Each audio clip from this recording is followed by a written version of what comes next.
শাহরু রমাজানাল্লাযী উনজিলা ফীহিল কুরআন। আমি আল্লাহ রাব্বুল আলামিন লাউহে মাহফুজে কোরআনটা লিপিবদ্ধ ছিল, সেখান থেকে আল্লাহর হুকুমে আমি আল্লাহ আমার হুকুমে আমার আদেশে আমার নির্দেশে লাউহে মাহফুজ থেকে লিপিবদ্ধ হয়ে থেকে বের হয়ে চলে আসলো এই লাইলাতুল কদরের 5খানা রাতের মধ্যে আমি আল্লাহ অবতীর্ণ করেছি। এই লাইলাতুল কদর রাতে রমজান মাস অবতীর্ণ হয়েছে। এই অবতীর্ণ হওয়ার পরে এই কোরআন নিজেই আপনাকে সত্য ঘোষণা দিচ্ছে, জালিকাল কিতাব, এই কিতাব এমন একটি কিতাব যার ভিতরে কোনো সন্দেহ নাই।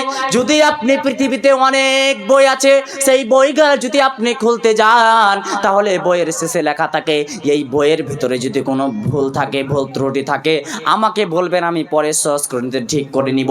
কিন্তু এই কোরআনকে যখনই আপনি খুলবেন, 1 নাম্বার পাতা খোলার পরে সূরা ফাতিহার পরে যখন সূরা বাকারা পড়ে গেল, এই সূরা বাকারাতে আপনি সর্বপ্রথম আয়াতখানা খুলবেন আলিফ লাম মিম। এই আয়াতের অর্থ তো আমরা বুঝতে পারি না। জালিকাল কিতাবুল লা রাইবা ফি, এই কিতাব এমন একটি কিতাব যার ভিতরে কোনো সন্দেহ নাই, আল্লাহ নিজেই ঘোষণা দিচ্ছে। তাহলে এই কোরআন আপনার আমার জন্য হেদায়াতকারী। এই কোরআন যেটাই বলছে সেটাই আপনাকে আমাকে জীবনে মানতে হবে। কোরআন যদি আপনার আমার জীবনে না থাকে তাহলে জান্নাত এই জিনিসটা বলে আমাদের জীবনে কিছুই থাকবে না। যেহেতু কোরআনের কথা অবলম্বন করে আমাদেরকে পৃথিবীতে জীবন করতে হবে। কোরআনের কথা মেনে নেওয়ার পরে আমাদেরকে ইসলামের দিকে চলতে হবে।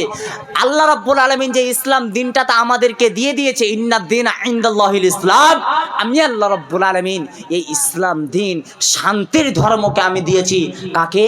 মুসলমান।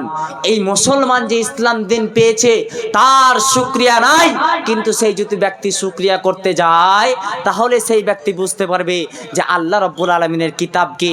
আজকে ইসলাম দিনের ভিতরে একটা মানুষ যখন ইসলাম প্রবেশ করে, ইসলাম ধর্মের মধ্যে প্রবেশ করে, সেই মানুষকে আল্লাহ রাব্বুল আলামিন বলে না, ও মানুষ আমি তোমাকে 5 ওয়াক্তের সালাত তোমার উপরে ফরজ করেছি, আমি তোমাকে এই 5 যাকাত প্রদান করতে বলেছি, আমি তোমাকে হজ করতে বলেছি।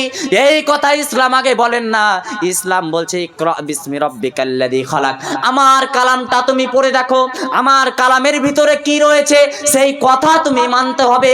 সেই কথা যদি তোমার প্রমাণ দ্বারা হয়ে যায় তাহলে তোমাকে সেই কথাই মেনে চলতে হবে। ইসলাম বলে না যে তুমি যাকাত দাও, ইসলাম বলে না যে তুমি হজ করো, ইসলাম বলে না যে তুমি সিয়াম পালন করো। ইসলাম ওটাই বলছে যে তুমি আগে কালামটা আমার পড়ে দেখো, পড়ে দেখার পরে যেই কাজগুলো আছে, যেই কথাগুলো আছে, তারপরে সেই কথাগুলো তুমি মানো। ইসলাম এত সহজ। আল্লাহ রাব্বুল আলামিনের নবী আমাদেরকে বলছে, মান সামা রমাদানা ঈমানাও ওয়া ইহতিসাবান গুফিরা লাহু মা তাকাদ্দামা মিন যামবিহি। মান সামা রমাদানা ঈমানা, এই যে ঈমান শব্দটা আল্লাহর নবী সাল্লাল্লাহু আলাইহি ওয়াসাল্লাম বলছেন। আল্লাহর কোরআন বলছে ইন্নামাল আমালু বিন্নিয়াত, আপনার নিয়াত আর ওখানে ঈমান। এই দুটোর মধ্যে পার্থক্য কি জানেন? আল্লাহ রাব্বুল আলামিন যখন কোরআনটাকে নাজিল করলেন, এই কোরআনে সমস্ত কিছু ব্যাখ্যা বিশ্লেষণ দিয়ে দিয়েছেন, কিন্তু বিশ্বনবী যখন কথাগুলো সাহাবাদের সামনে বললেন তখন ঈমানের কথা বললেন।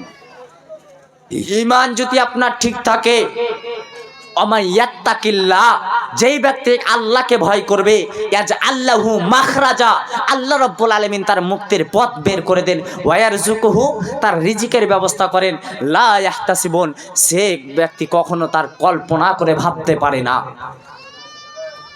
আপনি আজকে 2 লক্ষ টাকা ইনকাম করেন, আজকে তারাবি পড়লে আপনার 2 লক্ষ টাকা ছুটবে।